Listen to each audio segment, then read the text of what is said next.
Hello, my name is Audrey Hermes, owner of Frost Me Gourmet Cupcakes in San Diego, California. Today I'm going to be showing you how to make a frosting with buttercream on top of your cupcake. Today I'll be making a mum flower. I will be using Wilton Tip 81 and a pastry bag. You want to make sure that your buttercream is nice and thick so it can hold the shape of the flower once it's finished. Fill the pastry bag with whatever colored frosting you'd like.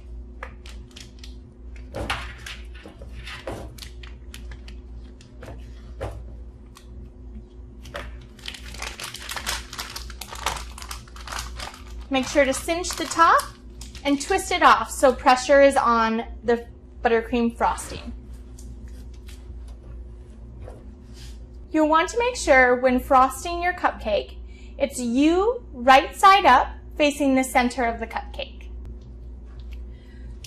You want to make sure to have the frosting tip very close to the cake. If you hold it away, it will just fall right off of the cupcake.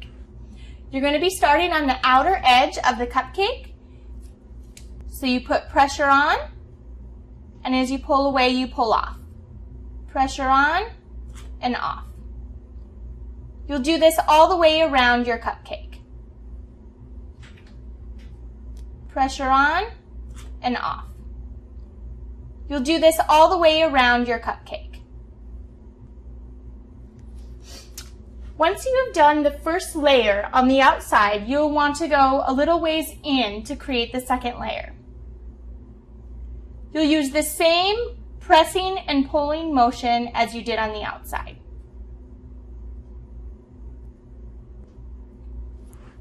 Once you've created another layer, just keep going into the middle of the cupcake.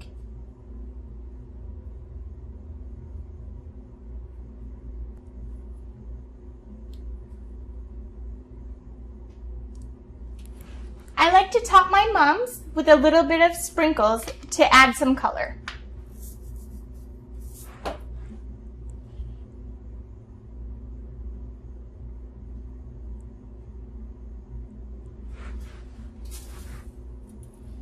And that is how you create a mum flower on top of your cupcake with buttercream frosting.